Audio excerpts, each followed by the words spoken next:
ಜಯತಿ ಹರಿರಚಿಂತ್ಯಃ ಸರ್ವದೇವೈಕವಂದ್ಯಃ ಪರಮಗುರುರಭೀಷ್ಟಾವಾಪ್ತಿದಃ ಸಜ್ಜನಾನಾಂ ನಿಖಿಲಗುಣಗಣಾರ್ಣೋ ನಿತ್ಯನಿರ್ಮುಕ್ತದೋಷಃ ಸರಸಿಜನಯನೋऽಸೌ ಶ್ರೀಪತಿರ್ಮಾನದೋ ನಃ ಯಸ್ಮಾತ್ ಬ್ರಹ್ಮೇಂದ್ರರುದ್ರಾದಿದೇವತಾನಾಂ ಶ್ರಿಯೋಪಿ ಚ ಜ್ಞಾನಸ್ಫೂರ್ತಿಃ ಸದಾ ತಸ್ಮೈ ಹರಯೇ ಗುರವೇ ನಮಃ ಯೋऽन्तಃಪ್ರವಿಶ್ಯ ಮಮ ವಾಚಮಿಮಾಂ ಪ್ರಸುಪ್ತಾಂ ಸಂಜೀವಯತ್ಯಖಿಲಶಕ್ತಿಧರಸ್ವಧಾಮ್ನಾ ಅನ್ಯಾಂಶ ಹಸ್ತಚರಣಶ್ರವಣತ್ವಗಾದೀನ್ ಪ್ರಾಣಾನ್ನಮೋ ಭಗವತೆ ಪುರುಷಾಯ ತುಭ್ಯಂ ಅಭ್ರಮಂ ಭಂಗರಹಿತಂ ಅಜಡಂ ವಿಮಲಂ ಸದಾ ಆನಂದತೀರ್ಥಮತುಲಂ ಭಜೆ ತಾಪತ್ರಯಾಪಹಂ ಭವತಿ ಯದನುಭಾವಾದೀಢಮೂಕೋऽಪಿ ವಾಗ್ಮಿ ಜಡಮತಿರಪಿ ಜಂತು ಜಾಯತೆ ಪ್ರಾಜ್ಞಮೂಲಿ ಸಕಲವಚನಚೇತೋ ದೇವತಾ ಭಾರತೀ ಸಾ ಮಮ ವಚಸಿ ನಿಧತ್ತಾಂ ಸನ್ನಿಧಿಂ ಮಾನಸೇ ಚಾಂ ಷಡ್ವರ್ಗನಿಗ್ರಹನಿರಸ್ತಸಮಸ್ತದೋಷಾಧ್ಯಾಯಂತಿ ವಿಷ್ಣುಮೃಷಯೋ ಯದಪಾಂಗಲೇಶಂ ಆಶ್ರಿತ್ಯ ಯಾನಪಿ ಸಮೇತ್ಯ ನಯಾತಿ ದುಃಖಂ ಶ್ರೀರ್ಯತ್ಕಟಾಕ್ಷಬಲವತ್ಯಜಿತಂ ನಮಾಮಿ ಜನ್ಮಾದ್ಯಸ್ಯೇತೋನ್ಮಯಾತ್ ಇತರತಶ್ಚಾರ್ಥೇಷ್ವಭಿಜ್ಞಸ್ವರಾಟ್ ತೇನೇ ಬ್ರಹ್ಮಹೃದಾಯ ಆದಿಕವಯೇ ಮುಹ್ಯಂತಿ ಯಂ ಸೂರಯಃ ತೇಜೋ ವಾರಿಮೃತಾಂ ಯಥಾ ವಿನಿಮಯೋ ಯತ್ರ ತ್ರಿಸರ್ಗೋ ಮೃಷಾ ಧಾಮ್ನಾ ಸ್ವೇನ ಸದಾ ನಿರಸ್ತಕುಹಕಂ ಸತ್ಯಂ ಪರಂ ಧೀಮಹಿ ಪೂರ್ಣಾನನ್ಯಸುಖೋದ್ಭಾಸಿ ಮಂದಸ್ಮಿತಮಧೀಶಿತುಃ ಗೋವಿಂದಸ್ಯ ಸದಾ ಚಿಂತ್ಯಂ ನಿತ್ಯಾನಂದಪದಪ್ರದಂ ಹಯಗ್ರೀವ ಹಯಗ್ರೀವ ಹಯಗ್ರೀವೇತಿ ಯೋ ವದೇತ್ ತಸ್ಯ ನಿಸ್ಸರತೆ ವಾಣಿ ಜನ್ನುಕನ್ಯಾ ಪ್ರವಾಹವತ್. ಶ್ರೀ ಗುರುಭ್ಯೋ ನಮಃ.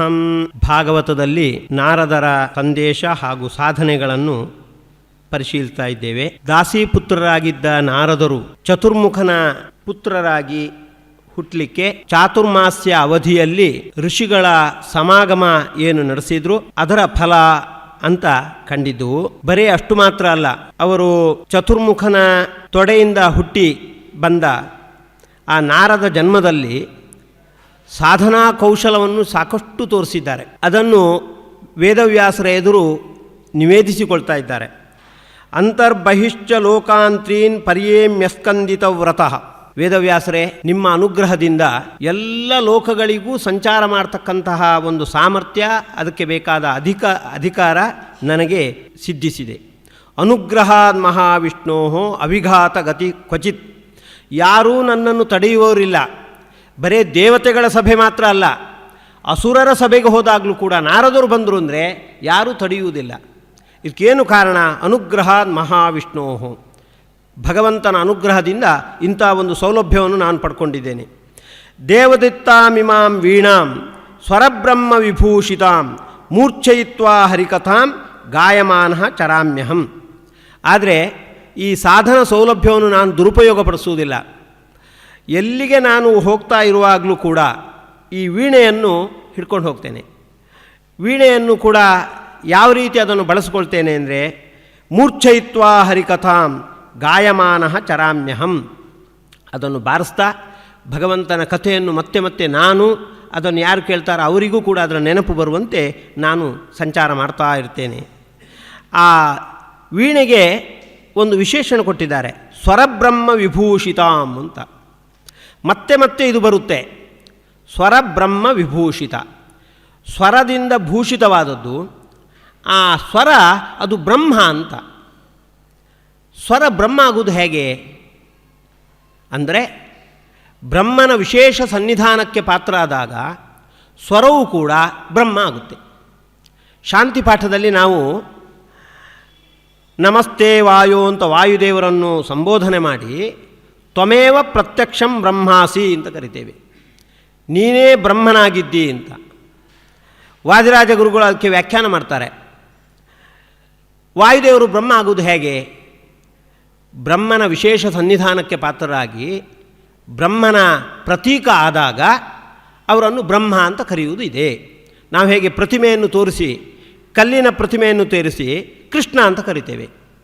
ಕಲ್ಲಿನ ಪ್ರತಿಮೆ ಕೃಷ್ಣ ಅಲ್ಲ, ಕೃಷ್ಣನ ಸನ್ನಿಧಾನಕ್ಕೆ ಪಾತ್ರ ಆದುದರಿಂದ ಆ ಪ್ರತಿಮೆ ಕೃಷ್ಣ ಅನ್ನುವ ವ್ಯವಹಾರಕ್ಕೆ ಪಾತ್ರ.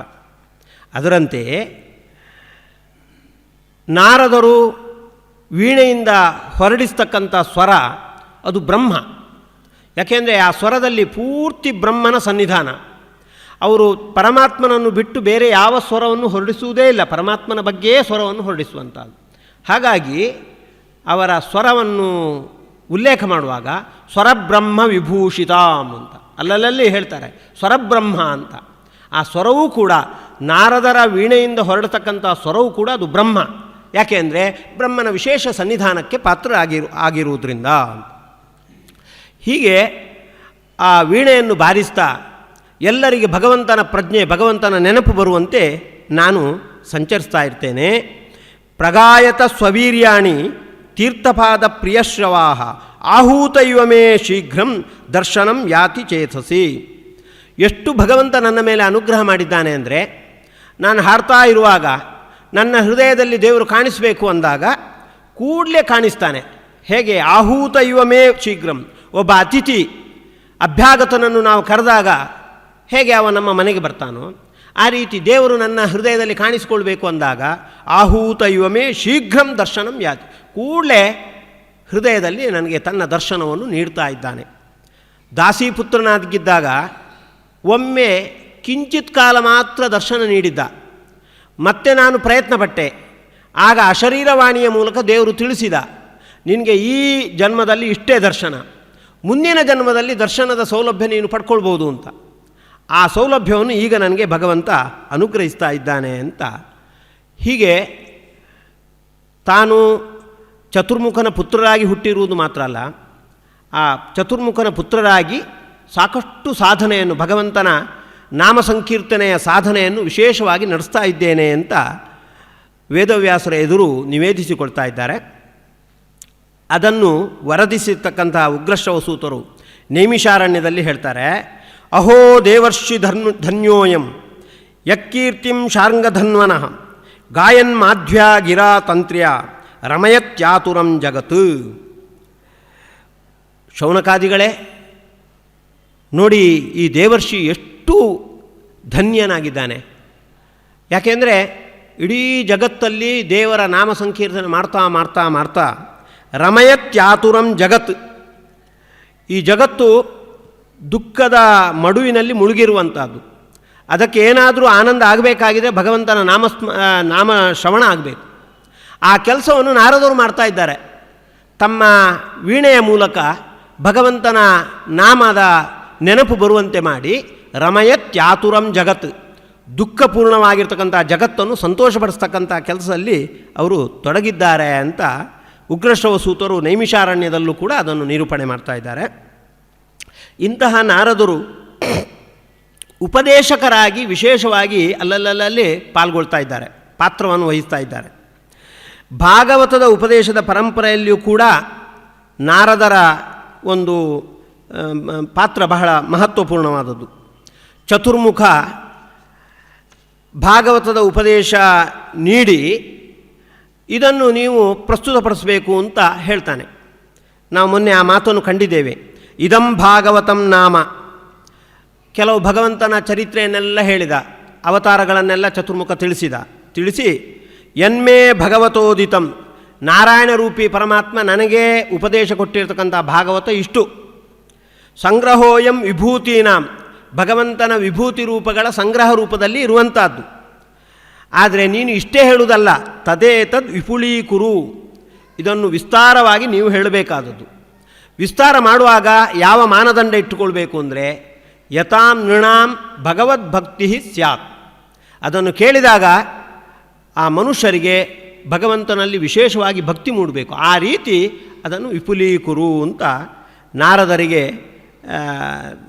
ಚತುರ್ಮುಖ ದೇವರು ಉಪದೇಶ ನೀಡಿ, ಆ ನಾರದರು ವೇದವ್ಯಾಸರಲ್ಲಿಗೆ ಬಂದು ಶಮ್ಯಾಪ್ರಾಸಕ್ಕೆ, ವೇದವ್ಯಾಸರ ಆಶ್ರಮ ಶಮ್ಯಾಪ್ರಾಸ ಅಂತ ಸರಸ್ವತಿ ನದಿ ತೀರದಲ್ಲಿ ಇರುವಂಥದ್ದು, ಅಲ್ಲಿ ವೇದವ್ಯಾಸರ ಎದುರು ಬಂದು ಅದನ್ನು ಅವರು ನಿವೇದಿಸಿಕೊಳ್ತಾರೆ.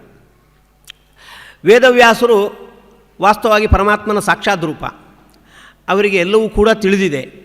ಆದರೆ ನಾರದರಿಗೆ ಭಾಗವತ ಉಪದೇಶ ಪರಂಪರೆಯಲ್ಲಿ ಒಂದು ಸ್ಥಾನವನ್ನು ಕಲ್ಪಿಸಿಕೊಡ್ಬೇಕು ಅನ್ನುವ ದೃಷ್ಟಿಯಿಂದಲೇ ವೇದವ್ಯಾಸರು ಒಂದು ನಾಟಕ ಮಾಡ್ತಾ ಇದ್ದಾರೆ. ಏನೋ ಒಂದು ಕೊರತೆಗೆ ಒಳಗಾದವನಂತೆ ಒಬ್ಬ ಗ್ರಂಥಕಾರ ಯಾವುದೋ ಒಂದು ವಿಷಯ ತುಡಿತಾ ಇದ್ದಾಗ ಅದನ್ನು ಹೇಗೆ ಪ್ರಸ್ತುತಪಡಿಸೋದು ಅಂತ ಬಹಳ ಚಡಪಡಿಸ್ತಾನೆ. ಆ ರೀತಿ ನಾರದರು ಇವರು ವೇದವ್ಯಾಸರು ಕೂಡ ಆ ರೀತಿ ನಟನೆ ಮಾಡ್ತಾ ಇದ್ದಾರೆ. 17 ಪುರಾಣಗಳನ್ನು ರಚನೆ ಮಾಡಿದ್ದಾಯಿತು, ಮಹಾಭಾರತವೂ ಆಯಿತು, ವೇದದ ವಿಭಾಗವನ್ನು ಕೂಡ ಮಾಡಿದ್ದಾಯಿತು. ಆದರೂ ಇನ್ನೂ ಭಕ್ತ ಜನರಿಗೆ ಏನೋ ಕೊಡಬೇಕು, ಹೇಗೆ ಕೊಡುವುದು ಇದರ ಬಗ್ಗೆ ಏನು ತಿಳಿಯದವನಂತೆ ನಟನೆ ಮಾಡ್ತಾ ಇದ್ದಾರೆ. ಅವರಿಗೆ ಸರ್ವಜ್ಞರು ಎಲ್ಲವೂ ಗೊತ್ತಿದೆ.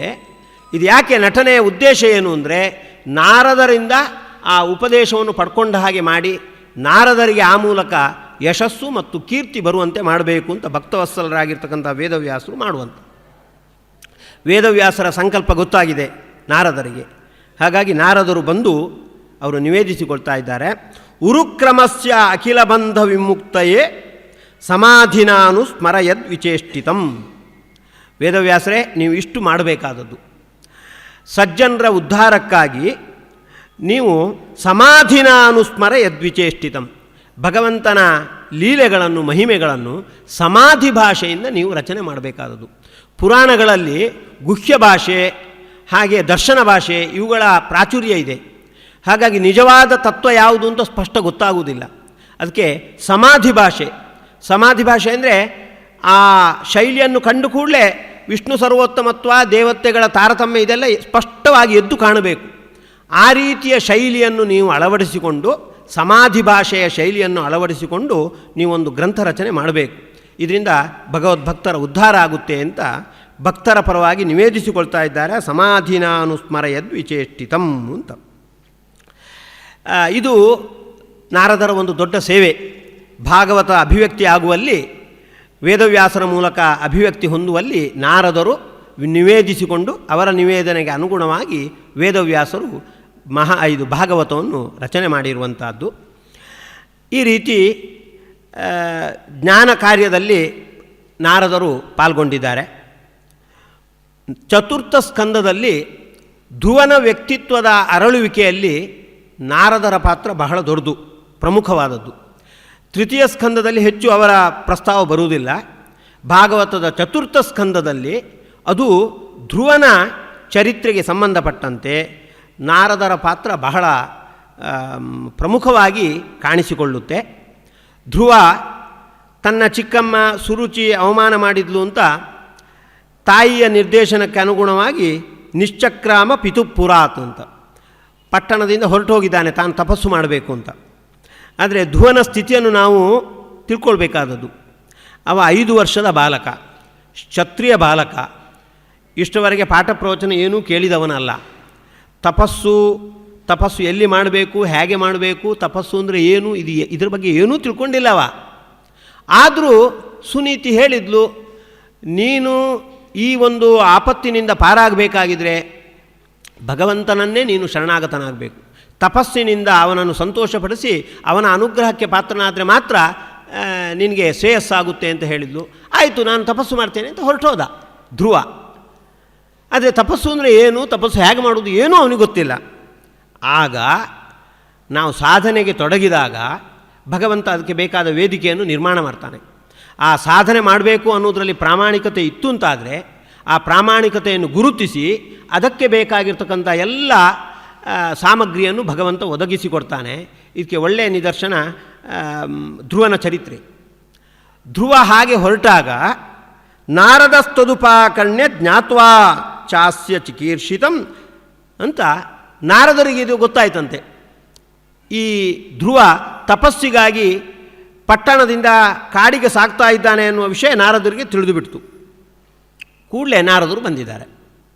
ಇದು ಹೇಗೆ ತಿಳಿಯಿತು ಅಂದರೆ ಭಾಗವತದಲ್ಲಿ ಅಲ್ಲಲ್ಲಿ ಬರುತ್ತೆ, ಯದೃಚ್ಛಯ ಅಂತ ಬರುತ್ತೆ. ಯದೃಚ್ಛಯ ಪರೀಕ್ಷಿತ ಪ್ರಾಯೋಪವೇಶ ವೃತಕ್ಕೆ ತೊಡಗಿದಾಗ ಶುಕಾಚಾರ್ಯರು ಬರ್ತಾರೆ.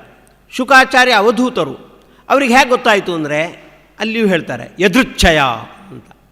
ಯದೃಚ್ಛಾಚ ತದಿಚ್ಛಾ ಸ್ಯಾತ್ ಅಂತ. ಭಗವಂತನ ಇಚ್ಛೆಗೆ ಅನುಗುಣವಾಗಿ ಜ್ಞಾನ ಕಾರ್ಯ ಮಾಡಬೇಕು ಅಂತ ತೊಡಗಿದಾಗ ಭಗವಂತ ಸಂಕಲ್ಪ ಮಾಡಿ ಅದಕ್ಕೆ ಬೇಕಾಗಿರ್ತಕ್ಕಂತಹ ಸಾಮಗ್ರಿಯನ್ನು ನಮಗೆ ಒದಗಿಸಿಕೊಡ್ತಾನೆ. ಅದರಂತೆಯೇ ಧ್ರುವ ತಪಸ್ಸು ಮಾಡಬೇಕು ಅಂತ ತೊಡಗಿದಾಗ ಭಗವಂತನ ಇಚ್ಛೆಗೆ ಅನುಗುಣವಾಗಿ ನಾರದರು ಅಲ್ಲಿಗೆ ಬಂದಿದ್ದಾರೆ. ಬಂದು ಮೊದಲು ಏನು ಮಾಡಿದರು ಅಂದರೆ ಸ್ಪೃಷ್ಟ್ವಾ ಮೂರ್ಧನ್ಯಘಗ್ನೇನ ಪಾಣಿನ ಪ್ರಾಹ ವಿಸ್ಮಿತಃ ಅಂತ ಹೇಳ್ತಾರೆ. ಗಮನಿಸಬೇಕಾದದ್ದು, ಮೊದಲು ಬಂದು ನಾರದರು ಧ್ರುವನ ತಲೆಯನ್ನು ಮುಟ್ಟಿದ್ದಾರಂತೆ, ಪಾಣಿಯಿಂದ ಧ್ರುವನ ತಲೆಯನ್ನು ಸ್ಪರ್ಶಿಸಿದ್ದಾರಂತೆ. ಯಾವ ಪಾಣಿ? ಅದಕ್ಕೊಂದು ವಿಶೇಷಣ, ಅಘಗ್ನೇನ ಪಾಣಿನ, ಪಾಪವನ್ನು ಪರಿಹಾರ ಮಾಡತಕ್ಕಂತಹ ಕೈ ಅಂತ. ಅರ್ಥಾತ್ ಒಂದು ಪಾಪ ಇತ್ತು, ಧ್ರುವನಲ್ಲಿ ಒಂದು ರೀತಿಯ ಪಾಪ ಇತ್ತು, ಆ ಪಾಪವನ್ನು ಪರಿಹಾರ ಮಾಡಿ ಮುಂದೆ ತಪಸ್ಸಿನ ಆಚರಣೆಗೆ ಅವನಿಗೆ ಬೇಕಾದ ಸೌಲಭ್ಯ ದೊರಕುವಂತೆ ಮಾಡಬೇಕು ಅನ್ನೋದು ನಾರದರ ಒಂದು ಇಚ್ಛೆ. ಧ್ರುವನಲ್ಲಿ ಯಾವ ಪಾಪ ಇತ್ತು ಆ ಬಗ್ಗೆ ಭಾಗವತ ಮೌನ ವಹಿಸಿದೆ. ಒಂದು ಈ ರೀತಿ ನಾವು ಊಹನೆ ಮಾಡ್ಬೋದು.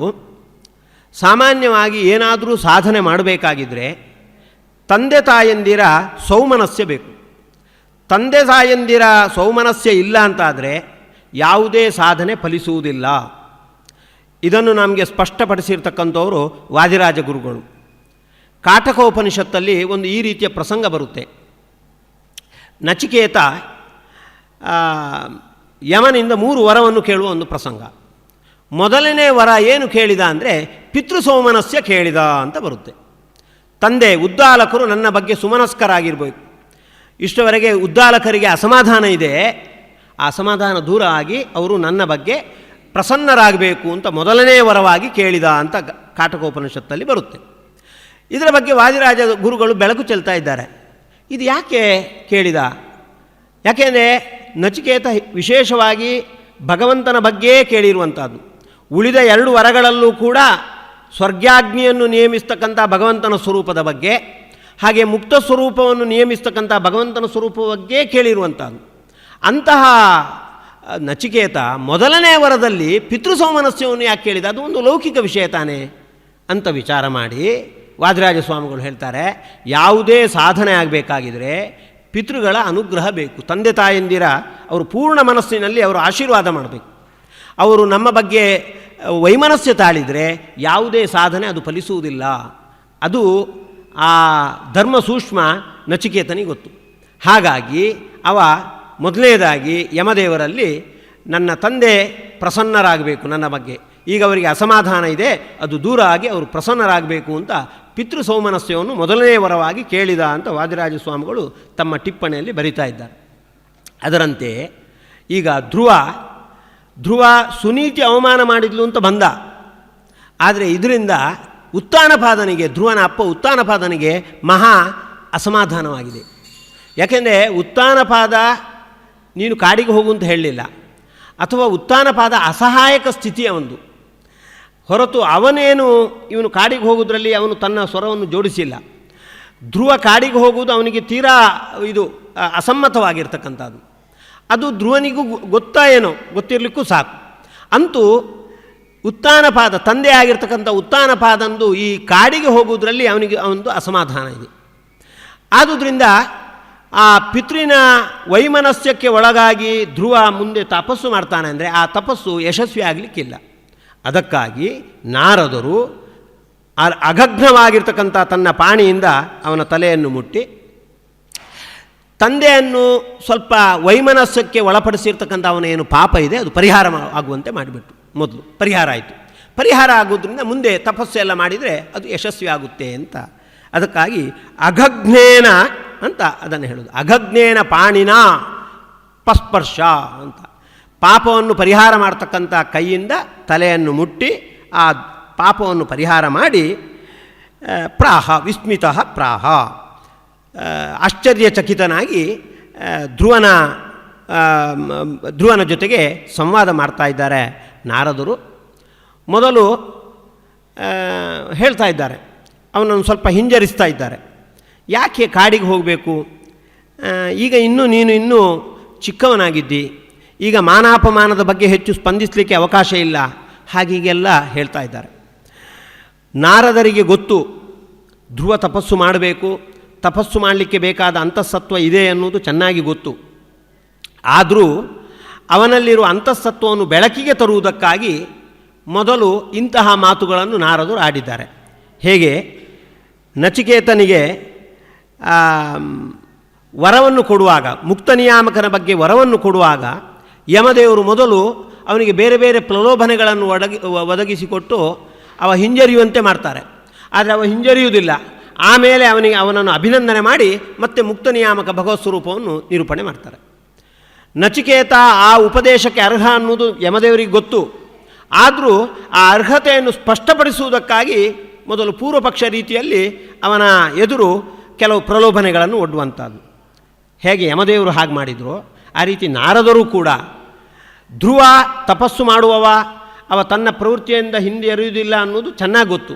ಆದರೂ ಪ್ರಾರಂಭದಲ್ಲಿ ಸುಮ್ಮನೆ ಹೇಳ್ತಾರೆ, ಯಾಕೆ ತಪಸ್ಸು, ಸುಮ್ಮನೆ ನೀನು ಇನ್ನೂ ಚಿಕ್ಕವನಾಗಿದ್ದಿ, ಹಿಂಜರಿಬೋದಲ್ವ ಅಂತ ಎಲ್ಲ ಹೇಳಿದಾಗ ಅವ ಅದನ್ನು ಕೇಳುವುದೇ ಇಲ್ಲ.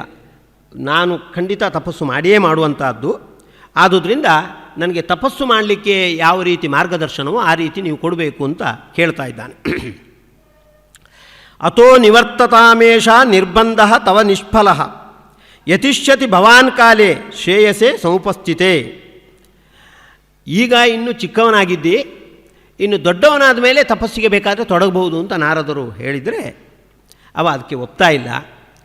ಮತ್ತೆ ಒಂದು ಮಾತನ್ನು ನಾರದರು ಹೇಳ್ತಾರೆ, ಗುಣಾಧಿಕಾರ್ ಮುದಂ ಲಿಪ್ಸೇತ್ ಅನುಕ್ರೋಶಂ ಗುಣಾಧಮಾತ್ ಮೈತ್ರೀಂ ಸಮಾನಾದಿಚ್ಛೇತ್ ನಥಾಪೈಹಿ ಅಭಿಭೂಯತೆ. ನಾರದರು ಈ ಮಾತು ಯಾಕೆ ಹೇಳಿದರು ಅಂತ ನಮಗೆ ಪಕ್ಕ ಮೇಲ್ನೋಟಕ್ಕೆ ಕಾಣಿಸೋದಿಲ್ಲ. ಇದರ ಅರ್ಥ ಹೀಗಿದೆ ನೋಡಿ, ನತಾಪೈಹಿ ಅಭಿಭೂಯತೆ, ತಾಪಗಳ ಆಕ್ರಮಣಕ್ಕೆ ಒಳಗಾಗಬಾರದು ಅಂತ ಇದ್ದರೆ ನಮ್ಮ ಪ್ರವೃತ್ತಿಯನ್ನು ಈ ರೀತಿ ನಾವು ಸರಿಪಡಿಸಿಕೊಳ್ಬೇಕು. ಏನು ಅಂದರೆ, ಗುಣಾಧಿಕಾರ್ ಮುದಂ ಲಿಪ್ಸೆ, ಸಮಾಜದಲ್ಲಿ ನಮ್ಮಕ್ಕಿಂತಲೂ ಅಧಿಕ ಗುಣವುಳ್ಳವರು ಇರ್ತಾರೆ, ಅವರಿಂದ ನಾವು ಸಂತೋಷವನ್ನು ನಾವು ನಿರೀಕ್ಷಿಸಬೇಕು.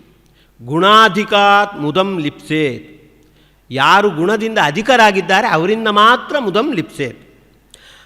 ಇನ್ನು ಅಧಮ ಗುಣವುಳ್ಳವರಾಗಿದ್ದರೆ, ನಮ್ಮಕ್ಕಿಂತ ಕೆಳಮಟ್ಟದವರಾಗಿದ್ದರೆ ಅನುಕ್ರೋಶಂ ಗುಣಾಧಮಾತ್, ಅವರಿಂದ ಬರೇ ದಯೆಯನ್ನು ಮಾತ್ರ, ಅವರಿಂದ ಸಂತೋಷವನ್ನು ನಿರೀಕ್ಷಿಸಲಿಕ್ಕಿಲ್ಲ, ಬರೇ ಅನುಕ್ರೋಶ, ದಯೆ, ಅನುಕಂಪೆ, ಇದನ್ನು ಮಾತ್ರ. ಮೈತ್ರೀಂ ಸಮಾನಾದಿಚ್ಛೇತ್, ನಮಗೆ ಸಮಾನನಾದ ವ್ಯಕ್ತಿ ಅಂತ ಇದ್ದರೆ ಅವನಲ್ಲಿ ಸ್ನೇಹವನ್ನು ಮಾತ್ರ ನಾವು ಇಚ್ಛಿಸಬೇಕು. ಆಗ ನತಾಪೈಹಿ ಅಭಿಭೂಯತೆ, ತಾಪದ ಆಕ್ರಮಣಕ್ಕೆ ನಾವು ಒಳಗಾಗುವುದಿಲ್ಲ ಅಂತ ಹೇಳ್ತಾ ಇದ್ದಾರೆ. ಈ ಮಾತು ಯಾಕೆ ಹೇಳಿದ್ದಾರೆ ಧ್ರುವನ ಎದುರು ನಾರದರು ಯಾಕೆ ಹೇಳ್ತಾ ಇದ್ದಾರೆ? ಧ್ರುವನಿಗೆ ಅಂತಹ ಒಂದು ಪ್ರಸಂಗ ಇದೆಯೇನೋ? ಹೌದು. ಈಗ ಉತ್ಥಾನಪಾದ ಧ್ರುವನ ದೃಷ್ಟಿಯಲ್ಲಿ ಗುಣಾಧಿಕ ಅಲ್ಲ, ಧ್ರುವನಿಕ್ಕಿಂತ ಗುಣ ಅಧಮ ಭಗವದ್ಭಕ್ತಿಯ ದೃಷ್ಟಿಯಲ್ಲಿ. ಆದುದರಿಂದ ನಾರದರ ಪ್ರಕಾರ ಉತ್ಥಾನಪಾದನಿಂದ ಧ್ರುವ ಏನನ್ನು ನಿರೀಕ್ಷೆ ಮಾಡಬೇಕು ಅಂದರೆ ಸಂತೋಷವನ್ನು ನಿರೀಕ್ಷೆ ಮಾಡಲಿಕ್ಕಿಲ್ಲ. ಮತ್ತು ಅನುಕ್ರೋಶಂ ಗುಣಾಧಮ, ಬರೇ ದಯೆ, ಅನುಕಂಪೆ ಇದನ್ನು ಮಾತ್ರ ನಿರೀಕ್ಷೆ ಮಾಡಬೇಕಾದದ್ದು, ಸುಖವನ್ನಲ್ಲ, ಮುದವನ್ನಲ್ಲ. ದಯೆ ಕೊಟ್ಟರೆ ಆಯಿತು, ದಯೆ ತೋರಿಸಿದ್ರೆ ಆಯಿತು, ಅನುಕಂಪ ತೋರಿಸಿದ್ರೆ ಆಯಿತು, ಅಷ್ಟರಿಂದೇನೆ ತೃಪ್ತನಾಗಬೇಕಾದದ್ದು. ಅದೇ ಧ್ರುವ ಏನು ಮಾಡ್ತಾ ಇದ್ದಾನೆ ಅಂದರೆ, ಉತ್ಥಾನಪಾದ ತನ್ನ ಸಿಂಹಾಸನವನ್ನು ಕೊಟ್ಟು ನನ್ನನ್ನು ಸಂತೋಷಪಡಿಸಬೇಕು ಅಂತ ಇಷ್ಟಪಡ್ತಾ ಇದ್ದಾನೆ. ಅದು ಆಗಿಲ್ಲ ಅನ್ನೋದಕ್ಕೆ ಈಗ ತಾಪಕ್ಕೆ ಒಳಗಾದದ್ದು. ಅದಕ್ಕೆ ನಾರದರು ಹೇಳ್ತಾರೆ, ಇಲ್ಲ, ಯಾವತ್ತೂ ನಾವು ಮುದವನ್ನು ಯಾರಿಂದ ಅಪೇಕ್ಷೆ ಪಡಬೇಕು ಅಂದರೆ ಗುಣಾಧಿಕಾತ್, ನಿನ್ನ ದೃಷ್ಟಿಯಿಂದ, ನಿನ್ನ ಅಪೇಕ್ಷೆಯಿಂದ ಉತ್ಥಾನಪಾದ ಗುಣಾಧಿಕ ಅಲ್ಲ, ಅವ ಗುಣಾಧಮ. ಹಾಗಾಗಿ ಅವನಿಂದ ಅನುಕ್ರೋಶವನ್ನು ಮಾತ್ರ ನೀನು ನಿರೀಕ್ಷೆ ಮಾಡಬೇಕಾದದ್ದು. ಆದುದರಿಂದ ಸುಖವನ್ನು ನಿರೀಕ್ಷೆ ಮಾಡಿ ಸುಖ ಅವನಿಂದ ದೊರಕಿಲ್ಲ ಅಂತ ನೀನು ಈ ರೀತಿ ತಾಪಕ್ಕೆ ಒಳಗಾಗುವುದು ಸರಿಯಲ್ಲ ಅಂತ ನಾರದರ ಅಭಿಪ್ರಾಯ. ಆದರೆ ಅದನ್ನು ಬಾಯಿಬಿಟ್ಟು ಹೇಳ್ತಾ ಇಲ್ಲ. ಯಾಕೆಂದರೆ ಅಪ್ಪನಿಂದ ನೀನು ಅನುಕ್ರೋಶವನ್ನು ಮಾತ್ರ ನಿರೀಕ್ಷೆ ಮಾಡಬೇಕು ಅಂತ ವಾಚ್ಯವಾಗಿ ಹೇಳುವುದು ನಾರದರಿಗೆ ಇಷ್ಟ ಇಲ್ಲ. ಹಾಗಾಗಿ ಧ್ರುವನಿಗೆ ಎಷ್ಟು ಅರ್ಥ ಆಗುತ್ತೋ ಅಷ್ಟು ಆಗಲಿ ಅನ್ನುವ ದೃಷ್ಟಿಯಿಂದ ಅದನ್ನು ಸ್ವಲ್ಪ ಧ್ವನ್ಯವಾಗಿ ಆ ಸಂದೇಶವನ್ನು ನೀಡಿದ್ದಾರೆ. ಸರಿ, ಧ್ರುವ ಹೇಳಿದ ನಾನು ತಪಸ್ಸು ಮಾಡಿಯೇ ಮಾಡುವಂಥದ್ದು ಅಂತ. ಆಗ ನಾರದರಿಗೆ ಬಹಳ ಸಂತೋಷವಾಗಿದೆ, ಅವರು ಅಭಿನಂದಿಸ್ತಾ ಇದ್ದಾರೆ. ಜನನ್ಯಾಭಿಹಿತ ಪಂಥಾಹ ಸವೈ ನಿಶ್ರೇಯಸಸ್ಯ ತೇ, ನಿನ್ನ ತಾಯಿ ಸುನೀತಿ ಏನು ಮಾರ್ಗದರ್ಶನ ಮಾಡಿದ್ದಾಳೆ ಇದು ನಿನ್ನ ನಿಶ್ಚಯಸ್ಸಿಗೆ ಮೋಕ್ಷಕ್ಕೆ ಸರಿಯಾದ ಮಾರ್ಗ. ಭಗವಾನ್ ವಾಸುದೇವಸ್ತು ಭಜತಂ ಪ್ರಣವಾತ್ಮನ. ನೀನು ತಪಸ್ಸಿನ ಮೂಲಕ ವಾಸುದೇವನ ಭಜನೆಯನ್ನು, ವಾಸುದೇವನ ಸೇವನೆಯನ್ನು ನೀನು ಮಾಡಬೇಕು ಅಂತ ಹೇಳ್ತಾ ಇದ್ದಾರೆ. ಇಲ್ಲೊಂದು ವಿಷಯ ಗಮನಿಸಬೇಕಾದದ್ದು, ಒಬ್ಬೊಬ್ಬ ವ್ಯಕ್ತಿಗಳಿಗೆ ಒಂದೊಂದು ಭಗವದ್ ರೂಪ ಆರಾಧ್ಯವಾಗಿರುವಂಥದ್ದು. ಧ್ರುವನ ಪಾಲಿಗೆ ವಾಸುದೇವ, ಧ್ರುವನಿಗೆ ಆರಾಧ್ಯನಾದವ ವಾಸುದೇವ ಅನ್ನೋದು ಇವರಿಗೆ ನಾರದರಿಗೆ ಗೊತ್ತು. ಹಾಗಾಗಿ ಮುಂದೆ ತಪಸ್ಸು ಮಾಡಬೇಕು ಅನ್ನುವಾಗ ವಾಸುದೇವನ ಸ್ವರೂಪವನ್ನೇ ವರ್ಣನೆ ಮಾಡ್ತಾರೆ. ವಾಸುದೇವ ಹೀಗಿದ್ದಾನೆ ನೋಡು, ಅವನ ಕಣ್ಣು ಹೀಗಿದೆ, ಅವನ ಬಾಹುಗಳು ಹೀಗಿವೆ, ಇವನ್ನೆಲ್ಲ ನಿರೂಪಣೆ ಮಾಡಿ ಅಂತಹ ವಾಸುದೇವನನ್ನು ನೀನು ಹೃದಯದಲ್ಲಿ ಚಿಂತನೆ ಮಾಡಬೇಕು ಅಂತ ಹೇಳ್ತಾ ಇದ್ದಾರೆ. ಅಂದರೆ ಧ್ರುವನಿಗೆ ಆರಾಧ್ಯನಾದವ, ಧ್ರುವನಿಗೆ ಧ್ಯೇಯನಾದ ಭಗವದ್ರೂಪ ಅದು ವಾಸುದೇವ ಅನ್ನೋದು ನಾರದರಿಗೆ ಗೊತ್ತು. ಹಾಗಾಗಿ ಅವರು ಪ್ರಾರಂಭದಲ್ಲಿ ಹೇಳ್ತಾ ಇದ್ದಾರೆ, ಭಗವಾನ್ ವಾಸುದೇವಸ್ತು ಭಜತಂ ಪ್ರಣವಾತ್ಮನ. ವಾಸುದೇವ ರೂಪಿ ಪರಮಾತ್ಮನು ನೀನು ಸೇವೆ ಮಾಡುವಂಥ. ಹಾಗಾಗಿ ಧ್ರುವ ಯೋಂತ ಪ್ರವಿಶ್ಯ ಮಮವಾಚ ಮಿಮಾಂ ಪ್ರಸುಪ್ತಾಂ ಅಂತ ಮುಂದೆ ಪರಮಾತ್ಮನ ಎದುರು ಹೇಳಿಕೊಳ್ಳುವಂಥದ್ದಿದೆ. ಈ ಸ್ತುತಿ ಇದು ವಾಸುದೇವನ ಬಗ್ಗೆ ಹೊರಟ ಸ್ತುತಿ ಅಂತ ನಾವು ತಿಳ್ಕೊಳ್ಬೇಕು. ಅಲ್ಲಿ ಯಾವ ಭಗವದ್ರೂಪದ ಉಲ್ಲೇಖವೂ ಇಲ್ಲ. ಅಲ್ಲಿ ಯೋಂತ ಪ್ರವಿಶ್ಯ ಮಮವಾಚ ಮಿಮಾಂ ಪ್ರಸುಪ್ತಾಂ ಸಂಜೀವಯ ತ್ಯಖಿಲ ಶಕ್ತಿಧರ ಸ್ವಧಾಮ್ನ ಅಂತ ಅಷ್ಟೇ ಇರುವಂಥದ್ದು. ಆ ಅಲ್ಲಿ ಭಗವಾನ್ ಅಂದರೆ ಯಾರು ಅಂದರೆ ವಾಸುದೇವ. ಅದು ವಾಸುದೇವನ ಸ್ತುತಿಯಾಗಿ ಬಂದಿರುವಂಥದ್ದು. ಯಾಕೆಂದರೆ ಧ್ರುವನಿಗೆ ಅನುಗ್ರಹಿಸಿರುವ ಭಗವದ್ರೂಪ ಅದು ವಾಸುದೇವ ರೂಪ. ಹಾಗಾಗಿ ಎದುರು ಪ್ರತ್ಯಕ್ಷನಾಗಿರ್ತಕ್ಕಂಥ ವಾಸುದೇವನ ಎದುರು ಆ ಸ್ತುತಿಯನ್ನು ಪ್ರಸ್ತುತಪಡಿಸುವಂಥದ್ದು. ಹಾಗಾಗಿ ನಾವು ಆಗಾಗ್ಗೆ ಹೇಳ್ತಾ ಇರ್ತೇವೆ ಯೋಂತ ಪ್ರವಿಶ್ಯ ಮಮ ವಾಚ ಮಿಮಾಂ ಪ್ರಸುಪ್ತಾಂ ಅಂತ. ಹೇಳುವಾಗ ಈ ಅನುಸಂಧಾನ ಇರಬೇಕಾದದ್ದು. ಈ ಸ್ತುತಿಯಿಂದ ಪ್ರತಿಪಾದ್ಯನಾದವ ವಾಸುದೇವರೂಪಿ ಭಗವಂತ ಅಂತ. ಮತ್ತೆ ನಾರದರು ಹೇಳ್ತಾರೆ, ಧರ್ಮಾರ್ಥ ಕಾಮ ಮೋಕ್ಷಾಖ್ಯಂ ಯೈಚ್ಛೇ ಶ್ರೇಯ ಆತ್ಮನಃ ಏಕಂ ಹೇವ ಹರೇಸ್ತತ್ರ ಕಾರಣಂ ಪಾದಸೇವನಂ. ಧ್ರುವ ನೋಡು, ನೀನು ಮೋಕ್ಷಕ್ಕಾಗಿ ಹೊರಡುವವ. ಬರೇ ಮೋಕ್ಷ ಮಾತ್ರ ಅಲ್ಲ, ಚತುರ್ವಿಧ ಪುರುಷಾರ್ಥವನ್ನು ನಾವು ಪಡಿಬೇಕಾದರೂ ಕೂಡ ಒಂದೇ ಒಂದು ಮುಖ್ಯವಾದ ಉಪಾಯ, ಏಕಂ ಹೇವ ಹರೇಸ್ತತ್ರ ಕಾರಣಂ ಪಾದಸೇವನಂ. ಭಗವಂತನ ಪಾದಸೇವನೆ ಮಾಡುವಂಥದ್ದೇ ಅದಕ್ಕೆ ಉಪಾಯ. ಭಗವಂತನನ್ನು ಬಿಟ್ಟರೆ ಬೇರೆ 4 ವಿಧವಾದ ಪುರುಷಾರ್ಥವನ್ನು ಪಡೀಲಿಕ್ಕೆ ಸಾಧ್ಯವೇ ಇಲ್ಲ. ಎಲ್ಲ ಪುರುಷಾರ್ಥಗಳನ್ನು ಕೊಡುವಂಥದ್ದು ಭಗವಂತ ಒಬ್ಬನೇ. ಯಾಕೆಂದರೆ ಈಶಾವಾಸ್ಯಮಿದಂ ಸರ್ವಂ, ಎಲ್ಲವೂ ಕೂಡ ಭಗವಂತನ ಸ್ವಾಮ್ಯಕ್ಕೆ ಸೇರಿರುವಂಥದ್ದು. 4 ವಿಧ ಪುರುಷಾರ್ಥವೂ ಕೂಡ ಧರ್ಮ, ಅರ್ಥ, ಕಾಮ, ಮೋಕ್ಷ. ಈ 4 ವಿಧ ಪುರುಷಾರ್ಥಕ್ಕೆ ಸಂಬಂಧಪಟ್ಟ ಏನು ಬೇಕಾದರೂ ಕೂಡ ತೇನ ತ್ಯಕ್ತೇನ ಭುಂಜೀತಾಹ, ಅವನು ಕೊಟ್ಟದ್ದನ್ನಷ್ಟೇ ನಾವು ಸ್ವೀಕಾರ ಮಾಡಬೇಕಾದದ್ದು. ಹಾಗಾಗಿ ನಾರದರು ಹೇಳ್ತಾರೆ, ಧರ್ಮಾರ್ಥ ಕಾಮ ಮೋಕ್ಷಾಖ್ಯಂ ಯೈಚ್ಛೇ ಶ್ರೇಯ ಆತ್ಮನಃ. ಯಾವನೇ ಒಬ್ಬ ವ್ಯಕ್ತಿ 4 ಪುರುಷಾರ್ಥಕ್ಕೆ ಸಂಬಂಧಪಟ್ಟ ಯಾವುದೇ ಪದಾರ್ಥವನ್ನು ಇಚ್ಛೆ ಪಡ್ತಾನೆ ಅಂತಾದರೆ ಏಕಂ ಹೇವ ಹರೇಸ್ತತ್ರ ಕಾರಣಂ ಪಾದಸೇವನಂ, ಭಗವಂತನ ಪಾದಸೇವನೆ ಮಾಡುವುದೇ ಅಲ್ಲಿ ಮುಖ್ಯವಾದ ಉಪಾಯ ಅಂತ ಹೀಗೆ ತಿಳಿಸಿ ಮತ್ತೆ ಧ್ರುವನಿಗೆ ತಪಸ್ಸಿನ ಕಲ್ಪನೆಯನ್ನೆಲ್ಲ ನೀಡ್ತಾ ಇದ್ದಾರೆ. ತಪಸ್ಸಿಗೆ ವಾಸುದೇವ ದ್ವಾದಶಾಕ್ಷರವನ್ನು ಮಾಧ್ಯಮವಾಗಿ ಬಳಸಿಕೊಳ್ಬೇಕು.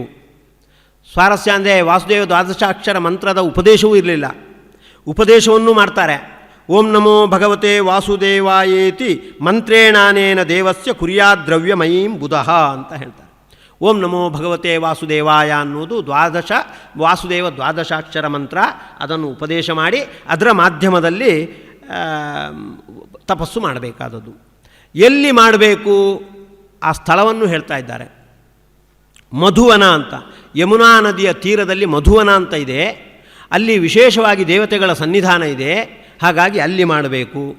ಯಾವ ರೀತಿ ಮಾಡಬೇಕು, ಯಾವ ಕಾಲದಲ್ಲಿ ಮಾಡಬೇಕು, ಎಲ್ಲ ತಪಸ್ಸಿಗೆ ಸಂಬಂಧಪಟ್ಟಿರ್ತಕ್ಕಂಥ ಸರ್ವ ಮಾಹಿತಿಯನ್ನು ಕೂಡ ಕೊಟ್ಟು ಮತ್ತು ಆ ವಾಸುದೇವನನ್ನು ಚಿಂತನೆ ಮಾಡಬೇಕು. ವಾಸುದೇವ ರೂಪದ ವರ್ಣನೆ ಹೇಗಿದೆ ಆ ವರ್ಣನೆಯನ್ನು ಕೂಡ ಮಾಡ್ತಾರೆ. ಅದರಲ್ಲಿ 2 ಅಂಶ ಗಮನಿಸಬೇಕಾದದ್ದು. ಸ್ಮಯಮಾನಂ ಅಭಿಧ್ಯಾಯೇತ್ ಸಾನುರಾಗಾವಲೋಕನಂ ಅಂತ ಹೇಳ್ತಾರೆ. ವಾಸುದೇವನನ್ನು ಹೃದಯದಲ್ಲಿ ಚಿಂತನೆ ಮಾಡುವಾಗ ನಗುತ್ತಾ ಇದ್ದಾನೆ ಅಂತ ಚಿಂತನೆ ಮಾಡಬೇಕು. ಸ್ಮಯಮಾನಂ ಅಭಿಧ್ಯಾಯೇತ್, ಮಂದಹಾಸ ಬೀರ್ತಾ ಇದ್ದಾನೆ ಅಂತ ಚಿಂತನೆ ಮಾಡಬೇಕು ಅಂತ ಹೇಳ್ತಾರೆ. ಮಧ್ವಗುರುಗಳು ದ್ವಾದಶ ಸ್ತೋತ್ರದಲ್ಲಿ ಹೇಳುವಾಗ ಈ ಮಾತು ಹೇಳ್ತಾರೆ. ಪೂರ್ಣಾನನ್ಯ ಸುಖೋದ್ಭಾಸಿ ಮಂದಸ್ಮಿತ ಮಧೀಷಿತು ಗೋವಿಂದಸ್ಯ ಸದಾ ಚಿಂತ್ಯಂ ಅಂತ. ಯಾವುದೇ ಪ್ರತೀಕ, ಯಾವುದೇ ಚಿತ್ರದಲ್ಲಿ ದೇವರನ್ನು ಕಾಣುವಾಗ ಮಂದಹಾಸ ಭರಿತನನ್ನಾಗಿ ನಾವು ಅವನನ್ನು ಚಿಂತನೆ ಮಾಡಬೇಕು. ಯಾವತ್ತೂ ಮಂದಹಾಸದಿಂದ ಕೂಡಿಯೇ ಇರ್ತಾನೆ ಅವ. ಆ ಮಂದಹಾಸ ಅನ್ನೋದು ಆನಂದ ಪರಿಪೂರ್ಣತೆಯ ಸಂಕೇತ. ಯಾವತ್ತೂ ಆನಂದ ಪರಿಪೂರ್ಣನಾಗಿಯೇ ಇರುವಂಥದ್ದು. ಆ ಆನಂದ ಪರಿಪೂರ್ಣತೆಯಿಂದ ಅರಳಿರುವಂಥದ್ದು ಅವನ ಮಂದಹಾಸ. ಗೋವಿಂದಸ್ಯ ಸದಾ ಚಿಂತ್ಯಂ ಅಂತ ಅದನ್ನು ಯಾವತ್ತೂ ಚಿಂತನೆ ಮಾಡಬೇಕು ಅಂತ ಹೇಳ್ತಾರೆ. ಅದಕ್ಕೆ ಅನುಗುಣವಾಗಿ ನಾರದರು ಹೇಳ್ತಾ ಇದ್ದಾರೆ, ಧ್ರುವ, ನಿನ್ನ ಹೃದಯದಲ್ಲಿ ಆ ವಾಸುದೇವನನ್ನು ನೀನು ಚಿಂತನೆ ಮಾಡುವಾಗ ಸ್ಮಯಮಾನಂ ಅಭಿಧ್ಯಾಯೇತ್, ಮಂದಹಾಸ ಬೀರ್ತಾ ಇದ್ದಾನೆ ಅನ್ನುವುದನ್ನು ನೀನು ಚಿಂತನೆ ಮಾಡು. ಜೊತೆಗೆ ಸಾನುರಾಗಾವಲೋಕನಂ ಅಂತ, ಭಕ್ತರನ್ನು ಅನುಗ್ರಹಪೂರ್ಣವಾದ ದೃಷ್ಟಿಯಿಂದ ನೋಡ್ತಾ ಇದ್ದಾನೆ. ನಿನ್ನ ಹೃದಯದ ಒಳಗೆ ಇದ್ದಾನೆ, ಮೂಲೇಶ ನಾಮಕನಾಗಿದ್ದಾನೆ. ಅವನ ಪಾದಬುಡದಲ್ಲಿ ನೀನಿದ್ದಿ. ಅದು ಅನುರಾಗಪೂರ್ಣವಾಗಿರ್ತಕ್ಕಂಥ ದೃಷ್ಟಿಯನ್ನು ನಿನ್ನ ಮೇಲೆ ಸುರಿಸ್ತಾ ಇದ್ದಾನೆ. ಸಾನುರಾಗಾವಲೋಕನಂ ಧ್ಯಾಯೇತ್ ಅಂತ ವಾಸುದೇವ ರೂಪದ ಚಿಂತನೆಯನ್ನು ಕೂಡ ಹೇಳ್ತಾ ಇದ್ದಾರೆ. ನಾರದರ ಸಾಧನೆ ಹೇಗೆ ಅಂದರೆ, ನಮಗೆ ಮೇಲ್ನೋಟಕ್ಕೆ ನೋಡುವಾಗ ಒಂದು ರೀತಿ ಚಾಡಿಕೋರತನದ ಹಾಗೆ, ಅಲ್ಲಲ್ಲಿ ಹೋಗಿ ಏನೇನೋ ಹೇಳ್ತಾ ಇದ್ದಾರೆ ಅಂತ. ಧ್ರುವನಿಗೆ ಈ ರೀತಿ ಸಾಧನೆಗೆ ಅನುಕೂಲತೆಯನ್ನು ಕಲ್ಪಿಸಿಕೊಟ್ಟಿರ್ತಕ್ಕಂಥ ನಾರದರು ಅಲ್ಲಿಂದ ನೇರವಾಗಿ ಉತ್ಥಾನಪಾದನಲ್ಲಿಗೆ ಹೋಗಿದ್ದಾರೆ. ಹೋಗಿ ಉತ್ಥಾನಪಾದ ಬಹಳ ದುಃಖದಲ್ಲಿದ್ದ, ಬೇಸರದಲ್ಲಿದ್ದ. ಆಗ ನಾರದರು ಹೇಳ್ತಾ ಇದ್ದಾರೆ, ಮಾಮಾಶುಚ ಸ್ವತನಯನಂ ದೇವಗುಪ್ತಂ ವಿಷಾಂಪತೆ. ಉತ್ಥಾನಪಾದ, ಭಾರೀ ಬೇಸರಕ್ಕೆ ಒಳಗಾದ ಹಾಗೆ ಇದೆ. ನೀನು ಯಾಕೆ ಬೇಸರಕ್ಕೆ ಒಳಗಾಗಿದ್ದೆ ಅನ್ನೋದು ನನಗೆ ಗೊತ್ತಿದೆ. ನಿನ್ನ ಮಗ ತಪಸ್ಸಿಗೆ ಹೋಗಿದ್ದಾನೆ ಅಂತ, ಮಗನಿಗೆ ಏನಾಗುತ್ತೋ ಅಂತ ನಿನಗೆ ಬೇಸರ. ಅದು ತಿಳ್ಕೊಂಡು ಬಿಡು, ಅವ ದೇವಗುಪ್ತ, ವಾಸುದೇವರೂಪಿ ಪರಮಾತ್ಮನ ವಿಶೇಷ ರಕ್ಷಣೆಗೆ ಪಾತ್ರನಾದವ.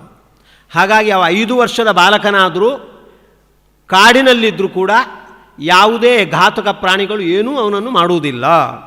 ದುಷ್ಕರಂ ಕರ್ಮ ಕೃತ್ವ ಲೋಕಪಾಲೈರಪಿ ಪ್ರಭು ಯೇಷತ್ಯಚಿರತೋ ರಾಜನ್ ಯಶೋ ವಿಪುಲಯನ್ ತವ. ಸಾಮಾನ್ಯ ದೇವತೆಗಳಿಗೂ ಮಾಡಲಿಕ್ಕೆ ಅಸಾಧ್ಯವಾಗಿರ್ತಕ್ಕಂಥ ತಪಸ್ಸನ್ನು ಮಾಡಿ ಅವ ಹಿಂದಕ್ಕೆ ಬರ್ತಾನೆ. ಇದರಿಂದ ತನ್ನ ಯಶಸ್ಸನ್ನು ಮಾತ್ರ ಅಲ್ಲ, ಯಶೋ ವಿಪುಲಯನ್ ಸ್ತವ. ಧ್ರುವನ ಅಪ್ಪ ಯಾರು ಅಂದರೆ ಉತ್ಥಾನಪಾದ. ಉತ್ಥಾನಪಾದನಂತಹ ವ್ಯಕ್ತಿ ಧ್ರುವನಂತಹ ಒಬ್ಬ ದೊಡ್ಡ ಭಗವದ್ಭಕ್ತನನ್ನು ಪಡೆದಿದ್ದಾನೆ ಅಂತ, ಆ ಧ್ರುವನಿಂದಾಗಿ ನಿನ್ನ ಯಶಸ್ಸು ಹೆಚ್ಚಾಗಬೇಕು. ಆ ರೀತಿ ಧ್ರುವ ಸಾಧನೆಯನ್ನು ಮಾಡ್ತಾನೆ. ಹಾಗಾಗಿ ಬೇಸರಕ್ಕೆ ಒಳಗಾಗುವುದು ಬೇಡ ಅಂತ ಉತ್ಥಾನಪಾದನನ್ನು ಕೂಡ ನಾರದರು ಅವನ ಪಟ್ಟಣಕ್ಕೆ ಹೋಗಿ ಸಮಾಧಾನ ಪಡಿಸ್ತಾ ಇದ್ದಾರೆ. ಇಷ್ಟು ಮಾತ್ರ ಅಲ್ಲ, ಧ್ರುವನ ತಪಸ್ಸು ಮುಗಿಯಿತು, ಅವನಿಗೆ ಯಶಸ್ಸು ಬಂತು, ಅವ ಮತ್ತೆ ದೇವಲೋಕಕ್ಕೆ ಹೋಗಿದ್ದಾನೆ. ಆಮೇಲೆ ಪ್ರಚೇತಸರ ಸತ್ರಕ್ಕೆ ಹೋಗಿ ನಾರದರು ಧ್ರುವನ ಸಾಧನೆಯನ್ನೆಲ್ಲ ಹೊಗಳ್ತಾ ಇದ್ದಾರೆ. ಬರೇ ಭಗವಂತನನ್ನು ಮಾತ್ರ ಸ್ತುತಿಸುವುದಲ್ಲ, ಭಗವಂತನ ಅನುಗ್ರಹಕ್ಕೆ ಪಾತ್ರ ಆಗಿರ್ತಕ್ಕಂಥ ಭಕ್ತರನ್ನೂ ಸ್ತುತಿಸುವಂಥದ್ದು. ಸಾಮಾನ್ಯ ಭಕ್ತ, ಧ್ರುವ ಸಾಮಾನ್ಯ ಭಕ್ತ ನಾರದರ ದೃಷ್ಟಿಯಲ್ಲಿ. ಅಂತಹ ಭಕ್ತನ ಸಾಧನೆಯನ್ನು ಕೂಡ ಪ್ರಚೇತಸರ ಸತ್ರಕ್ಕೆ ಹೋಗಿ ಬಾಯಿ ತುಂಬ ಹೊಗಳ್ತಾ ಇದ್ದಾರೆ ಅಂತ ಭಾಗವತ ಉಲ್ಲೇಖ ಮಾಡ್ತಾ ಇದೆ. ಈ ರೀತಿ ಧ್ರುವನ ಸಾಧನೆಯಲ್ಲಿ ನಾರದರ ಪಾತ್ರ ಬಹಳ ದೊಡ್ಡದು. ಧ್ರುವನ ಸ್ಥಿತಿಯನ್ನು ನಾವು ಪರಿಶೀಲಿಸಿದರೆ ಅದು ಸ್ಪಷ್ಟವಾಗುತ್ತೆ. ಹಿಂದೆ ಹೇಳಿದ ಹಾಗೆ ಧ್ರುವ 5 ವರ್ಷದ ಬಾಲಕ, ಒಬ್ಬ ರಾಜಕುಮಾರ, ಅರಮನೆಯಲ್ಲಿ ಸೊಂಪಾಗಿ ಬೆಳೆದಿದ್ದವ. ಈ ಯಾವುದೇ ರೀತಿಯಾಗಿರ್ತಕ್ಕಂಥ ಆಧ್ಯಾತ್ಮಿಕ ಧಾರ್ಮಿಕದ ಹಿನ್ನೆಲೆ ಇಲ್ಲದವ. ಅವ 6 ತಿಂಗಳಲ್ಲಿ ತಪಸ್ಸು ಮಾಡಿ ವಾಸುದೇವನ ಅನುಗ್ರಹಕ್ಕೆ ಪಾತ್ರನಾಗಬೇಕು ಅಂದರೆ ಅಷ್ಟು ಆಧ್ಯಾತ್ಮಿಕ ಉನ್ನತಿ ಪಡೆಯುವುದರಲ್ಲಿ ನಾರದರ ಪಾತ್ರ ಎಷ್ಟು ದೊಡ್ಡದು ಅಂತ ನಾವು ಚಿಂತನೆ ಮಾಡಿದರೆ ನಾರದರು ಹೇಗೆ ಸಾಧಕರಿಗೆ ಉಪಕಾರ ಮಾಡ್ತಾರೆ ಅನ್ನೋದು ಸ್ಪಷ್ಟವಾಗುತ್ತೆ. ಅದರಂತೆ ಬರ್ಹಿಷ್ಮತ್ ಅಂತ ಮತ್ತೊಬ್ಬ ರಾಜ, ಅವನಿಗೆ ಪ್ರಾಚೀನ ಬರ್ಹಿಷ್ ಅಂತ ಒಂದು ಅಡ್ಡ ಹೆಸರು ಬಂದಿದೆ.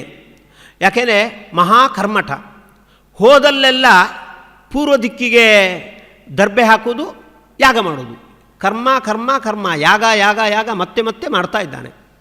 ಆದರೆ ಯಾಗ ಮಾಡುವ ಉದ್ದೇಶ ಏನು ಅಂದರೆ ಯಜ್ಞೇಶನನ್ನು ಮರೆತು ಕರ್ಮಕ್ಕಾಗಿಯೇ ಕರ್ಮ ಮಾಡುವವ. ಇದು ಪೂರ್ವಮೀಮಾಂಸಕರ ನಿಲುವು. ಪೂರ್ವಮೀಮಾಂಸಕರು ಯಜ್ಞಕ್ಕೆ ವೇದಕ್ಕೆ ಬಹಳ ಮಹತ್ವ ಕೊಡ್ತಾರೆ. ಆದರೆ ಎಷ್ಟು ಹೇಯ ಸ್ಥಿತಿ ಅವ್ರದ್ದು ಅಂದರೆ, ಯಜ್ಞೇಶನನ್ನು ಮರೆತು ಯಜ್ಞಕ್ಕೆ ಮಹತ್ವ ಕೊಡುವವರು, ಭಗವಂತನನ್ನು ಮರೆತು ವೇದಕ್ಕೆ ಅಪೌರುಷೇಯತ್ವ ಇತ್ಯಾದಿಗಳನ್ನೆಲ್ಲ ಸಾಧಿಸ್ತಕ್ಕಂಥವರು ಪೂರ್ವಮೀಮಾಂಸಕರು. ಆ ಪೂರ್ವಮೀಮಾಂಸಕರ ದೃಷ್ಟಿಕೋನಕ್ಕೆ ಅನುಗುಣವಾಗಿ ಬರ್ಹಿಷ್ಮತ್ ಯಜ್ಞ ಮಾಡ್ತಾ ಇದ್ದಾನೆ. ಯಜ್ಞ ಮಾಡಬೇಕು. ಯಾಕೆ? ಯಜ್ಞೇಶನ ತೃಪ್ತಿಗಾಗಿ ಅಲ್ಲ, ಯಜ್ಞೇಶನನ್ನು ಮೈನಸ್ ಮಾಡಿ ಯಜ್ಞಕ್ಕಾಗಿ ಯಜ್ಞ. ಇದು ನಾರದರಿಗೆ ಗೊತ್ತಾಗಿದೆ. ಅವನ ಪ್ರವೃತ್ತಿಯನ್ನು ತಿದ್ದಬೇಕು ಅನ್ನುವುದಕ್ಕಾಗಿ ಬರ್ಹಿಷ್ಮತ್ ರಾಜನಲ್ಲಿಗೆ ನಾರದರು ಹೋಗಿದ್ದಾರೆ. ಹೋಗಿ ಮೊದಲು ಹಾಸ್ಯ ಮಾಡ್ತಾ ಇದ್ದಾರೆ. ಪ್ರಾಚೀನ ಬರ್ಹಿಷ್ ರಾಜ ಕೇಳ್ತಾ ಇದ್ದಾನೆ, ನೀವು ಸ್ವರ್ಗದಿಂದ ಬಂದಿದ್ದೀರಿ, ನಾನು ಇಷ್ಟೆಲ್ಲ ಯಜ್ಞ ಮಾಡ್ತಾ ಇದ್ದೇನೆ ಅಂದಮೇಲೆ ಸ್ವರ್ಗದಲ್ಲಿ ನನಗೆ ಬಹಳ ಒಂದು ಸೌಲಭ್ಯ ಸಿಗ್ಬೋದಲ್ಲ ಅಂತ. ಆಗ ನಕ್ಕು ನಾರದರು ಹೇಳ್ತಾ ಇದ್ದಾರೆ, ಇಲ್ಲ, ನೀನು ಬಂದರೆ ಸೇಡು ತೀರಿಸಿಕೊಳ್ಬೇಕು ಅಂತ ಅಲ್ಲೆಲ್ಲ ಪ್ರಾಣಿಗಳು ಸಿದ್ಧರಾಗಿದ್ದಾರೆ. ನೀನು ಯಜ್ಞದಲ್ಲಿ ಏನು ಬಲಿ ಕೊಡ್ತಾ ಇದ್ದಿ, ಇದು ಭಗವಂತನ ಪ್ರಜ್ಞೆ ಇಲ್ಲದೆ ಕೊಡ್ತಕ್ಕಂಥ ಬಲಿ. ಹಾಗಾಗಿ ಅದೊಂದು ರೀತಿಯಿಂದ ಹಿಂಸೆಯಾಗಿಬಿಡುತ್ತೆ. ಭಗವಂತನ ಪ್ರೀತಿಗಾಗಿ ಬಲಿ ಕೊಟ್ಟಾಗ ಅದು ಹಿಂಸೆ ಆಗುವುದಿಲ್ಲ. ಭಗವಂತನನ್ನು ಮರೆತು ಬರೇ ನನಗೆ ಸ್ವರ್ಗ ಸಿಗಬೇಕು, ಒಳ್ಳೆಯದಾಗಬೇಕು ಅನ್ನೋ ದೃಷ್ಟಿಯಿಂದ ಬಲಿ ಕೊಟ್ಟರೆ ಅದು ಹಿಂಸೆಯ ವ್ಯಾಪ್ತಿಯಲ್ಲಿ ಬರುತ್ತೆ. ಆ ಹಿಂಸೆಗೆ ಒಳಗಾಗಿರ್ತಕ್ಕಂಥ ಪಶುಗಳೆಲ್ಲ ಸ್ವರ್ಗದಲ್ಲಿ ಕಾಯ್ತಾ ಇವೆ. ಬರ್ಹಿಷ್ಮತ್ ರಾಜ ಬರಬೇಕು, ಅವನ ಸೇಡನ್ನು ನಾವು ತೀರಿಸಿಕೊಳ್ಬೇಕು ಅಂತ ಈ ರೀತಿ ನಾರದರು ಹೇಳಿಬಿಡ್ತಾರೆ. ಆ ಬರ್ಹಿಷ್ಮ ರಾಜ ಕಂಗಾಲಾಗಿಬಿಡ್ತಾನೆ, ನಾನು ಯಾವ ರೀತಿ ನಾನು ನಡ್ಕೊಳ್ಬೇಕು ಅಂತ. ಆಗ ಅವನ ಪ್ರವೃತ್ತಿಯನ್ನು ತಿದ್ದುವುದಕ್ಕಾಗಿ ನಾರದರು ಪುರಂಜನೋಪಾಖ್ಯಾನವನ್ನು ಅವನಿಗೆ ಹೇಳ್ತಾರೆ. ವಿಸ್ತಾರವಾಗಿರ್ತಕ್ಕಂಥ ಪುರಂಜನ ಅನ್ನತಕ್ಕಂಥ ವ್ಯಕ್ತಿಯ ಒಂದು ಕಥೆ ವಿಸ್ತಾರವಾಗಿ ಬರುತ್ತೆ. ಅದು ಐತಿಹಾಸಿಕ ಕಥೆ. ಐತಿಹಾಸಿಕ ಕಥೆಯ ಜೊತೆಗೆ ಕೊನೆಗೆ ಒಂದು ಮಾತನ್ನು ಜೋಡಿಸ್ತಾ ಇದ್ದಾರೆ. ಬರ್ಹಿಷ್ಮತ್ ಏತದಧ್ಯಾತ್ಮನ್ ಪಾರೋಕ್ಷೇಣ ಪ್ರದರ್ಶಿತಂ. ಬರ್ಹಿಷ್ಮತ್, ನಿನಗೆ ಪುರಂಜನನ ಕಥೆ ಹೇಳುವುದೇ ನನ್ನ ಉದ್ದೇಶ ಅಲ್ಲ. ಪುರಂಜನ ಅನ್ನುವ ಒಬ್ಬ ಐತಿಹಾಸಿಕ ವ್ಯಕ್ತಿ ಇದ್ದಾನೆ, ಅವನ ಕಥೆ ಹೇಳುವ ಮೂಲಕ ನಿನ್ನ ಕಥೆಯನ್ನು ನನಗೆ ಹೇಳಬೇಕಾಗಿದೆ. ಅಧ್ಯಾತ್ಮವಾಗಿ ನಿನ್ನ ಶರೀರಕ್ಕೆ ಸಂಬಂಧಪಟ್ಟಿರ್ತಕ್ಕಂಥ ವಿಚಾರವನ್ನು ನಾನು ತಿಳಿಸಬೇಕಾಗಿದೆ. ಏತದ್ ಅಧ್ಯಾತ್ಮನ್ ಪಾರೋಕ್ಷೇಣ, ಪರೋಕ್ಷವಾಗಿ ನಿನ್ನ ದೇಹಕ್ಕೆ ಸಂಬಂಧಪಟ್ಟಿರ್ತಕ್ಕಂಥ ವಿಚಾರಗಳನ್ನು ನಾನು ತಿಳಿಸಬೇಕಾಗಿದೆ. ಯತ್ ಪರೋಕ್ಷ ಪ್ರಿಯೋ ದೇವೋ ಭಗವಾನ್ ವಿಶ್ವಭಾವನಃ. ಅಲ್ಲ, ನೇರವಾಗಿ ನೀವು ಹೇಳ್ಬೋದಲ್ವ, ಇದು ಪರೋಕ್ಷವಾಗಿ ಯಾಕೆ ಹೇಳ್ತೀರಿ ಅಂದರೆ, ಪರೋಕ್ಷ ಪ್ರಿಯ ಇವ ಹಿ ದೇವಾಹ ಪ್ರತ್ಯಕ್ಷ ದ್ವಿಷಃ ಅಂತ. ವೇದಾಭಿಮಾನಿ ದೇವತೆಗಳು, ಭಗವಂತ, ಇವರೆಲ್ಲ ಪರೋಕ್ಷ ಪ್ರಿಯರು, ಅಸ್ಪಷ್ಟತೆಯನ್ನೇ ಪ್ರೀತಿ ಪಡುವವರು. ಹಾಗಾಗಿ ಶಾಸ್ತ್ರದಲ್ಲಿ ಅಸ್ಪಷ್ಟತೆಯ ನಿರೂಪಣೆಯೇ ಬಂದಿದೆ. ಅದಕ್ಕೆ ಅನುಗುಣವಾಗಿ ನಾರದರು ಹೇಳ್ತಾರೆ, ನಾನೂ ಕೂಡ ಪುರಂಜನ ಉಪಾಖ್ಯಾನದ ವ್ಯಾಜದಿಂದ ಅಧ್ಯಾತ್ಮಶಾಸ್ತ್ರವನ್ನು ನಿನ್ನ ಮುಂದೆ ಪ್ರಸ್ತುತಪಡಿಸಿದ್ದೇನೆ ಅಂತ ಹೇಳ್ತಾ ಇದ್ದಾರೆ. ಒಂದು ವಿಷಯ ಗಮನಿಸಬೇಕಾದದ್ದು, ನಮ್ಮ ಎಲ್ಲ ಇತಿಹಾಸಗಳಿಗೆ ಅಧ್ಯಾತ್ಮಪರವಾದ ಅರ್ಥವೂ ಕೂಡ ಇದೆ. ಹಾಗಾಗಿ ನಮ್ಮ ಇತಿಹಾಸಗಳು ಅದು ಸರ್ವದಾ ಹಸಿರಾಗಿಯೇ ಇರುವಂಥದ್ದು. ಈಗ ರಾಮಾಯಣ, ಮಹಾಭಾರತ ಯಾವುದೋ ಒಂದು ಕಾಲದಲ್ಲಿ ಆಗಿರ್ತಕ್ಕಂತಹ ಒಂದು ಇತಿಹಾಸ. ಹಾಗಾಗಿ ಯಾವತ್ತೂ ಅದರಿಂದ ಮೌಲ್ಯಗಳನ್ನು ಪಡೀಲಿಕ್ಕೆ ಸಾಧ್ಯ ಇಲ್ಲ. ಯಾವುದೋ ಒಂದು ಕಾಲಕ್ಕೆ ಸಂಬಂಧಪಟ್ಟ ಇತಿಹಾಸ ಅಂತ ಆದರೆ ಆ ಕಾಲಕ್ಕೆ ಮಾತ್ರ ಅದು ಸಂಬಂಧಿಸುವಂಥದ್ದು ಹೊರತು ಉಳಿದ ಕಾಲದಲ್ಲಿ ಅದರಿಂದ ಏನು ನಾವು ಬೆಳಕು ಪಡೆಯಲಿಕ್ಕೆ ಸಾಧ್ಯ ಇಲ್ಲ. ಆದರೆ ಮಧ್ವಗುರುಗಳು ಹೇಳ್ತಾ ಇದ್ದಾರೆ, ಏವಂ ಅಧ್ಯಾತ್ಮನಿಷ್ಠಂ ಹಿ ಭಾರತಂ ಸರ್ವಮುಚ್ಯತೆ. ಮಹಾಭಾರತ ಪಾಂಡವ ಕೌರವರ ಇತಿಹಾಸಕ್ಕೆ ಸಂಬಂಧಪಟ್ಟ ಬರೇ ಇತಿಹಾಸ ಗ್ರಂಥ ಮಾತ್ರ ಅಲ್ಲ, ಅದು ಅಧ್ಯಾತ್ಮಶಾಸ್ತ್ರವೂ ಆಗಿದೆ. ನಿಮ್ಮ ಶರೀರಕ್ಕೆ ಸಂಬಂಧಪಟ್ಟಿರ್ತಕ್ಕಂತಹ ಶಾಸ್ತ್ರವೂ ಕೂಡ ಆಗಿದೆ. ಹಾಗಾಗಿ ಅದು ಯಾವತ್ತೂ ಕೂಡ ಹಸಿರಾಗಿಯೇ ಇರುವಂಥದ್ದು, ಯಾವತ್ತೂ ಸಂದೇಶವನ್ನು ಕೊಡ್ತಾ ಇರುತ್ತೆ. ಪಾಂಡವ ಕೌರವರು ಯಾವುದೋ ಒಂದು ಕಾಲದಲ್ಲಿದ್ದವರು, ಆದರೆ ನಾವು ಯಾವತ್ತೂ ಬದುಕ್ತಾ ಇರುವವರು, ನಾವಾಗಲಿ ನಮ್ಮ ಮುಂದಿನ ಜನಾಂಗದವರಾಗಿ ಅವರ ಬಗ್ಗೆ ಅದು ಬೆಳಕು ಚೆಲ್ತಾ ಇರುತ್ತೆ.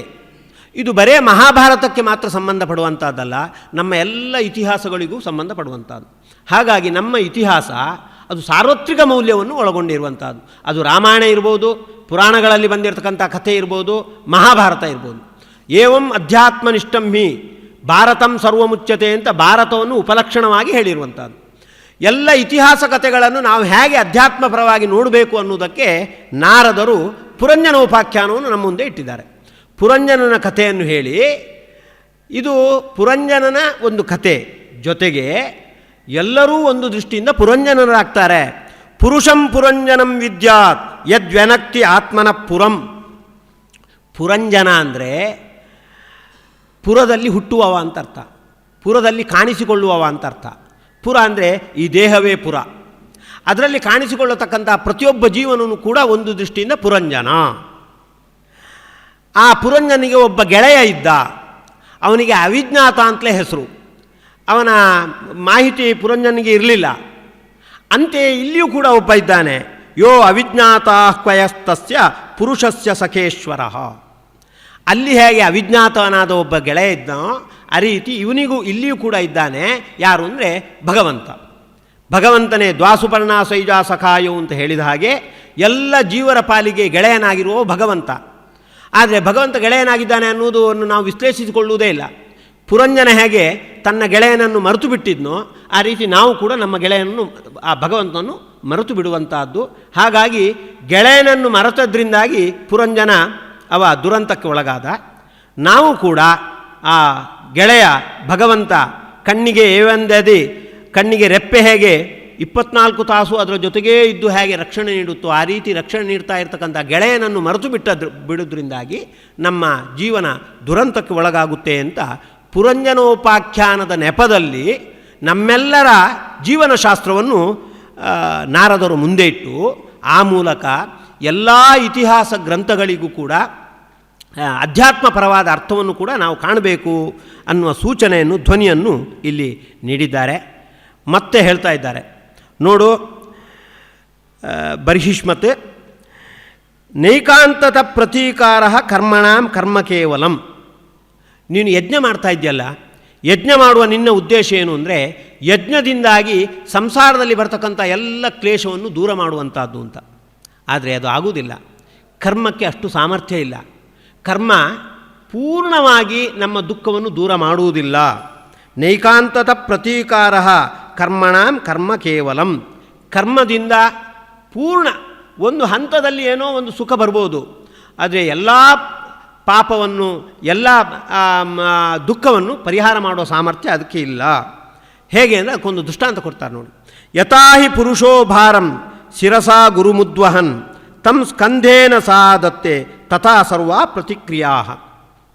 ಒಬ್ಬ ಭಾರವಾದ ವಸ್ತುವನ್ನು ತಲೆಯಲ್ಲಿ ಹೊತ್ತುಕೊಂಡಿದ್ದಾನೆ, ಆ ಭಾರದ ಬೇನೆಗೆ ಒಳಗಾಗಿದ್ದಾನೆ.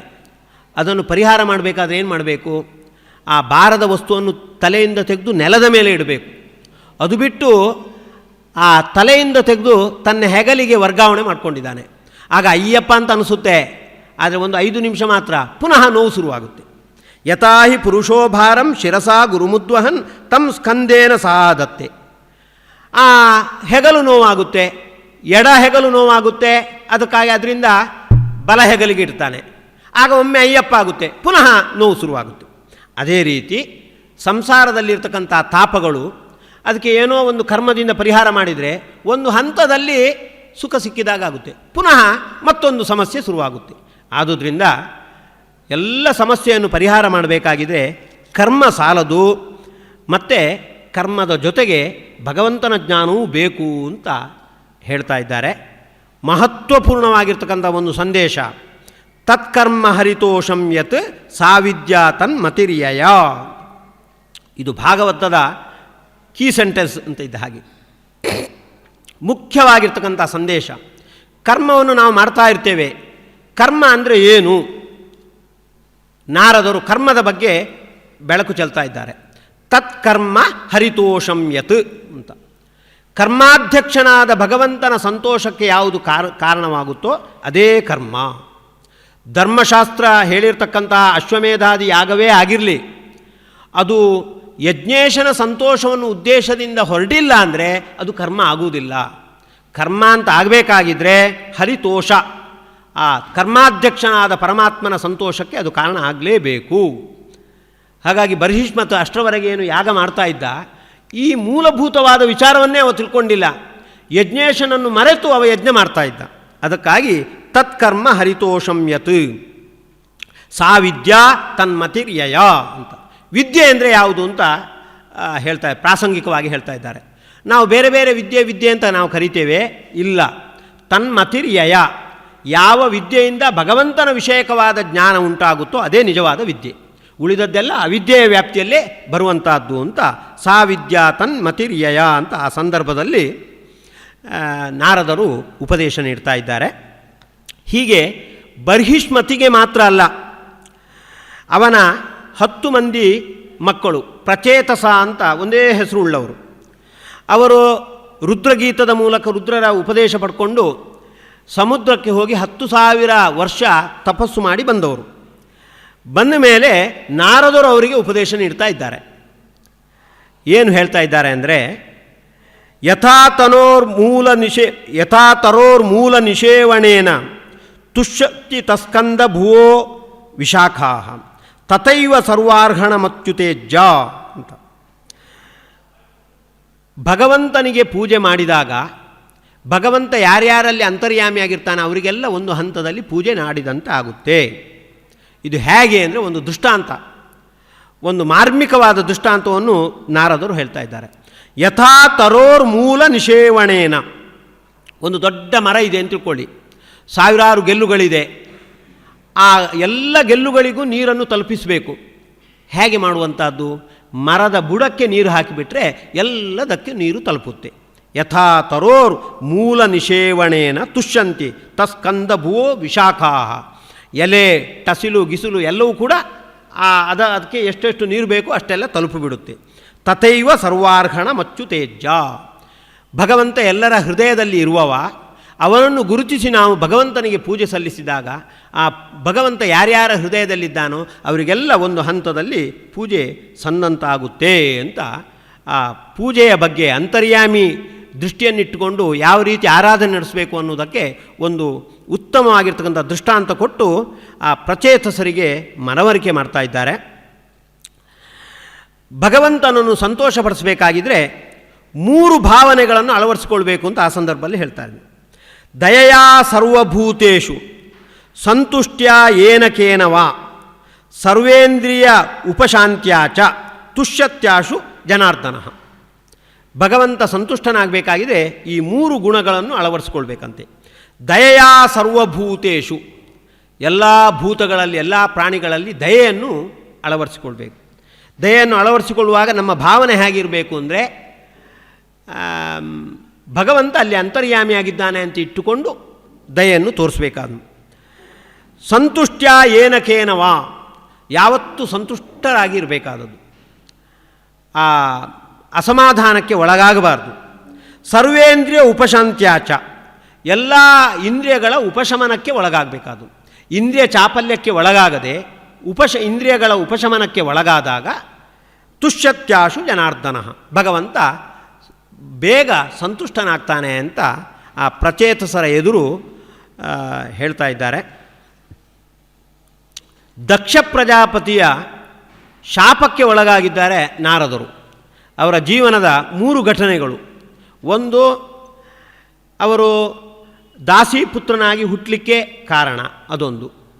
ದಾಸಿ ಪುತ್ರರಾಗಿ ಹುಟ್ಟಿದ್ದು, ಆಮೇಲೆ ದಕ್ಷ ಪ್ರಜಾಪತಿಯ ಶಾಪಕ್ಕೆ ಒಳಗಾಗಿದ್ದು. ಇದು 3 ಅವರ ಜೀವನಕ್ಕೆ ಸಂಬಂಧಪಟ್ಟಿರ್ತಕ್ಕಂಥ ಘಟನೆಗಳು. ಯಾಕೆ ದಕ್ಷ ಪ್ರಜಾಪತಿ ನಾರದರಿಗೆ ಯಾಕೆ ಶಾಪ ಕೊಟ್ಟ ಅಂದರೆ, ದಕ್ಷ ಪ್ರಜಾಪತಿ ಪಾಂಚಜನಿ ಅನ್ನತಕ್ಕಂಥ ಹೆಣ್ಣಿನಲ್ಲಿ ಹರ್ಯಶ್ವ ಅನ್ನತಕ್ಕಂಥ 10,000 ಮಕ್ಕಳನ್ನು ಪಡೆದಿದ್ದಾನೆ.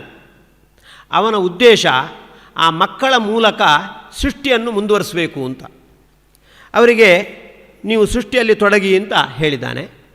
ಅವರು ನಾರಾಯಣ ಸರೋವರದಲ್ಲಿ ಬಂದು 10,000 ಮಂದಿ ಹರ್ಯಶ್ವರು ಅವರು ತಾವು ಸೃಷ್ಟಿ ಕಾರ್ಯ ಹೇಗೆ ಮಾಡಬೇಕು ಅಂತ ಅದರ ಬಗ್ಗೆ ಚಿಂತನೆಗೆ ತೊಡಗಿದ್ದಾರೆ. ಆಗ ಅಲ್ಲಿಗೆ ನಾರದರು ಬಂದು ಅವರಿಗೆ ಬೇರೆ ಬೇರೆ ಉಪದೇಶವನ್ನು ನೀಡ್ತಾ ಇದ್ದಾರೆ. ಇದು ಗೂಢಾರ್ಥಕವಾದ ಉಪದೇಶಗಳು, ಮುಖ್ಯವಾಗಿ ಅಧ್ಯಾತ್ಮದ ಪರವಾಗಿ ಇರುವಂಥದ್ದು, ಮೇಲ್ನೋಟಕ್ಕೆ ಅರ್ಥ ಆಗುವುದಿಲ್ಲ. ಆ ರೀತಿಯ ಉಪದೇಶವನ್ನೆಲ್ಲ ನೀಡ್ತಾ ಇದ್ದಾರೆ. ಇದು ಯಾಕೆ ಹೀಗೆ ಮಾಡ್ತಾ ಇದ್ದಾರೆ ಅಂದರೆ, ಈ ಅಧ್ಯಾಯದ ಪ್ರಾರಂಭದಲ್ಲಿ ವಿಜಯಧ್ವಜ ತೀರ್ಥರು ಹೇಳ್ತಿದ್ದಾರೆ, ಜ್ಞಾನಮಂತರೇಣ ಕೇವಲ ಕರ್ಮಣ ಪರಮಶ್ರೇಯ ಪರಮಶ್ರೇಯ ಸಾಧನತ್ವ ನಿಷಿದ್ಯ ಅಸ್ಮಿನ್ ಅಧ್ಯಾಯೇ ಉಚ್ಯತೆ ಅಂತ. ಜ್ಞಾನ ಇಲ್ಲದೆ ಬರೇ ಗೃಹಸ್ಥ ಧರ್ಮವನ್ನು ಪಾಲನೆ ಮಾಡಿದರೆ ಅದರಿಂದ ಶ್ರೇಯಸ್ಸಾಗುವುದಿಲ್ಲ. ಶ್ರೇಯಸ್ಸಾಗಬೇಕಾಗಿದ್ದರೆ ಜ್ಞಾನ ಇರಬೇಕು, ಅದರ ಜೊತೆಗೆ ಗೃಹಸ್ಥ ಧರ್ಮವನ್ನು ಪಾಲನೆ ಮಾಡಬೇಕು. ಈಗ ಇವರು ಬರೇ ಗೃಹಸ್ಥ ಧರ್ಮದಲ್ಲಿ ತೊಡಗುವುದಕ್ಕಾಗಿ ಹರಿಯಶ್ವರು ತೊಡಗಿದ್ದಾರೆ. ಹಾಗಾಗಬಾರ್ದು, ಅದರ ಜೊತೆಗೆ ತತ್ವಜ್ಞಾನವೂ ಬೇಕು ಅನ್ನುವ ದೃಷ್ಟಿಯಿಂದ ನಾರದರು ಬಂದು ಅವರಿಗೆಲ್ಲ ಉಪದೇಶ ಮಾಡಿದ್ದಾರೆ. ಅದನ್ನು ಕೇಳಿದರು. ಕೇಳಿ ಇತಿ ವ್ಯವಸಿತಾ ರಾಜನ್ ಹರ್ಯಶ್ವ ಏಕಮೇಧಸಃ ಪ್ರಯುಸ್ತಂ ಪರಿಕ್ರಮ್ಯ ಪಂತಾನಂ ಅನಿವರ್ತಕಂ. ನಾರದರ ಆ ಉಪದೇಶ ಒಳ್ಳೆ ಪ್ರಭಾವಕಾರಿಯಾಗಿದೆ. ಅವರು ಪ್ರಜಾಸರ್ಗದಲ್ಲಿ ತೊಡಗಿದವರು ನಾರದರ ಉಪದೇಶವನ್ನು ಕೇಳಿ ಪರಿಕ್ರಮ್ಯ ಪಂತಾನಂ ಅನಿವರ್ತಕಂ ಸನ್ಯಾಸ ಧರ್ಮದಲ್ಲಿ ಅವರು ತೊಡಗಿಬಿಟ್ಟಿದ್ದಾರಂತೆ. ಯಾವ ಮಾರ್ಗದಲ್ಲಿ ಹೋಗಿದಾಗ ಹಿಂದಕ್ಕೆ ಬರತಕ್ಕಂಥ ಪ್ರಸಂಗ ಇಲ್ವೋ ಅಂಥ ಮಾರ್ಗ ಅಂದರೆ ಸನ್ಯಾಸ ಮಾರ್ಗ. ಸನ್ಯಾಸ ಮಾರ್ಗವೇ ತಮಗೆ ಶ್ರೇಷ್ಠ ಅಂತ ಅದರಲ್ಲಿ ತೊಡಗಿಬಿಟ್ಟಿದ್ದಾರೆ. ಹಾಗಾಗಿ ದಕ್ಷ ಪ್ರಜಾಪತಿಯ ಸಂಕಲ್ಪ ಈಡೇರಿಲ್ಲ. ಇದರಿಂದ ಮತ್ತೆ ಪಾಂಚಜನಿಯಲ್ಲಿ 1000 ಮಂದಿ ಮಕ್ಕಳನ್ನು ಹುಟ್ಟಿಸಿದ್ದಾನೆ. ಅವರಿಗೆ ಶಬಲಾಶ್ವರು ಅಂತ ಹೆಸರಿನ 1000 ಮಂದಿಯನ್ನು ಹುಟ್ಟಿಸಿ ಅವರು ಪ್ರಜಾಸರ್ಗದಲ್ಲಿ ತೊಡಗುವಂತೆ ಮಾಡಿದ್ದಾನೆ. ಅವರಲ್ಲಿಗೂ ಕೂಡ ನಾರದರು ಹೋಗಿ ಗೂಢಾರ್ಥಕ ಪ್ರಶ್ನೆಯನ್ನು ಅವರ ಮುಂದೆಯೂ ಇಟ್ಟಿದ್ದಾರೆ. ಅವರು ಕೂಡ ತೇಪಿ ಚಾನ್ವಗಮನ್ ಮಾರ್ಗಂ ಭ್ರಾತೃಣಾಮೇವ ಮಾರಿಷ. ಅವರು ಕೂಡ ತಮ್ಮ ಅಣ್ಣಂದಿರು ಹೋಗಿರ್ತಕ್ಕಂಥ ಮಾರ್ಗದಲ್ಲಿ ಅವರು ಕೂಡ ಸಾಕ್ತಾ ಇದ್ದಾರೆ. ಸನ್ಯಾಸ ಮಾರ್ಗದಲ್ಲೇ ಅವರು ಕೂಡ ಹೋಗಿದ್ದಾರೆ. ಇದು ದಕ್ಷ ಪ್ರಜಾಪತಿ ಗೊತ್ತಾಯಿತು. ಹೀಗೆ 10,000 ಮಂದಿ ಮಕ್ಕಳು ಮತ್ತು 1000 ಮಂದಿ ಮಕ್ಕಳು ಎಲ್ಲರೂ ಕೂಡ ಸನ್ಯಾಸ ಧರ್ಮದಲ್ಲೇ ತೊಡಗುವಂತೆ ನಾರದರು ಮಾಡಿಬಿಟ್ಟಿದ್ದಾರಲ್ಲ. ಅಹೋ ಅಸಾಧೋ ಸಾಧೂನಾಂ ಅಸಾಧ್ವಕಾರ್ಯ ಅರ್ಭಕಾಣಾಂ ಬಿಶ್ಚೋರ್ಮಾರ್ಗ ಪ್ರದರ್ಶಿತ ಅಂತ. ನೀನು ಸಾಧುಗಳ ವೇಷವನ್ನು ಹಾಕ್ಕೊಂಡು ಬಂದಿದ್ದಿ.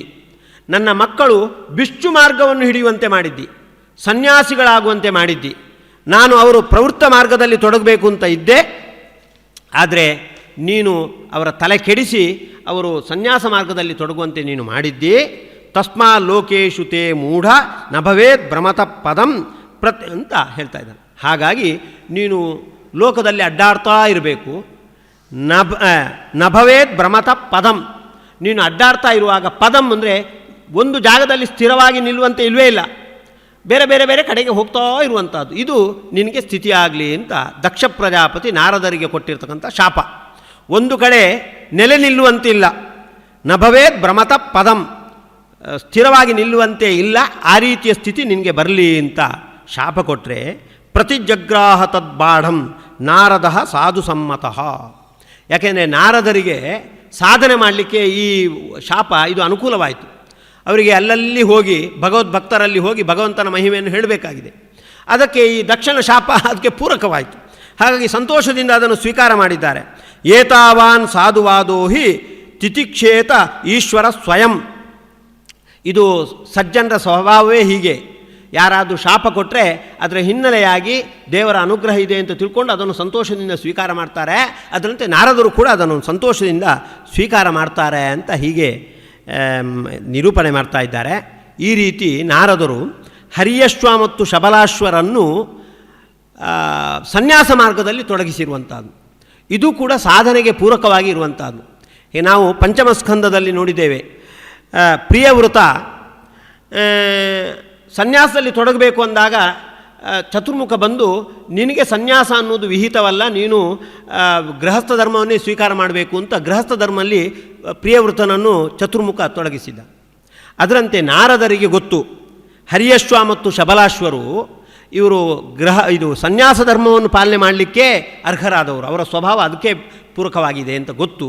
ಹಾಗಾಗಿ ಅವರು ಈ ರೀತಿ ಉಪದೇಶ ಮಾಡಿ ಅವರು ಗೃಹಸ್ಥ ಧರ್ಮವನ್ನು ಸ್ವೀಕಾರ ಮಾಡದೆ ಸನ್ಯಾಸ ಧರ್ಮದಲ್ಲಿ ತೊಡಗುವಂತೆ ಅವರು ಮಾಡಿದ್ದಾರೆ. ಹೊರತು ದಕ್ಷ ಪ್ರಜಾಪತಿ ತಪ್ಪು ತಿಳ್ಕೊಂಡಂತೆ ಅವರನ್ನು ಏನಾದರೂ ಮಾಡಿ ಗೃಹಸ್ಥ ಧರ್ಮದಿಂದ ಚ್ಯುತ ಮಾಡಬೇಕು ಅನ್ನುವ ಉದ್ದೇಶ ಅಲ್ಲ. ಅವರ ಸ್ವಭಾವಕ್ಕೆ ಒಗ್ಗತಕ್ಕಂಥ ಮಾರ್ಗ ಅವರು ಹಿಡಿಯುವಂತೆ ಮಾಡಬೇಕು ಅನ್ನೋದಕ್ಕಾಗಿ ಆ ರೀತಿ ಅವರಿಗೆ ಉಪದೇಶ ಮಾಡಿ ಹರ್ಯಶ್ವ ಮತ್ತು ಶಬಲಾಶ್ವ ಇವರು ಸನ್ಯಾಸ ಧರ್ಮದಲ್ಲಿ ತೊಡಗುವಂತೆ ಮಾಡಿದ್ದಾರೆ. ಈ ರೀತಿ ನಾರದರು ಬೇರೆ ಬೇರೆ ಸಾಧಕರಿಗೆ ಅವರವರ ಸ್ವಭಾವಕ್ಕೆ ಅನುಗುಣವಾಗಿ ಸಾಧನೆಯ ಅನುಷ್ಠಾನಕ್ಕೆ ಅನುಕೂಲತೆಯನ್ನು ಮಾಡಿಕೊಟ್ಟಿದ್ದಾರೆ. ಮುಂದೆ ಚಿತ್ರಕೇತು ಅನ್ನತಕ್ಕಂತಹ ಒಬ್ಬ ರಾಜ, ಅವ ವಿದ್ಯಾಧರ ಅಧಿಪತಿಯಾಗಿ ಹೇಗೆ ಮೆರೀತಾ ಇದ್ದಾನೆ, ಆ ಮೆರೆಯುವುದಕ್ಕೆ ನಾರದರ ಉಪದೇಶ ಕಾರಣ. ಅದು ಹೇಗೆ ಅನ್ನುವುದನ್ನು ಭಾಗವತ 6ನೇ ಸ್ಕಂದದಲ್ಲಿ ನಿರೂಪಣೆ ಮಾಡ್ತಾ ಇದೆ. ಅದನ್ನು ನಾಳೆ ನೋಡೋಣ ಅಂತ ಹೇಳ್ತಾ ಈ ನಾರದರ ಚರಿತ್ರೆಯ ಚಿಂತನೆಯನ್ನು ಭಗವಂತನ ಪಾದಾರವಿಂದದಲ್ಲಿ ಅರ್ಪಿಸ್ತಾ ಇದ್ದೇನೆ. ಯಸ್ ಸರ್ವಗುಣ ಸಂಪೂರ್ಣ ಸರ್ವದೋಷ ವಿವರ್ಜಿತ ಪ್ರಿಯತಾಂ ಪ್ರೀತೇವಾಲಂ ವಿಷ್ಣುರ್ಮೇ ಪರಮಸ್ವರತ್ ಕೃಷ್ಣಾಪೇ ಪರಮಸ್ವರತ್ ಕೃಷ್ಣಾಪೇ ಪರಮಸ್ವರತ್ ಕೃಷ್ಣಾಪೇ ಪರಮಸ್ವರತ್ ಕೃಷ್ಣಾಪೇ ಪರಮಸ್ವರತ್ ಕೃಷ್ಣಾಪೇ ಪರಮಸ್ವರತ್ ಕೃಷ್ಣಾಪೇ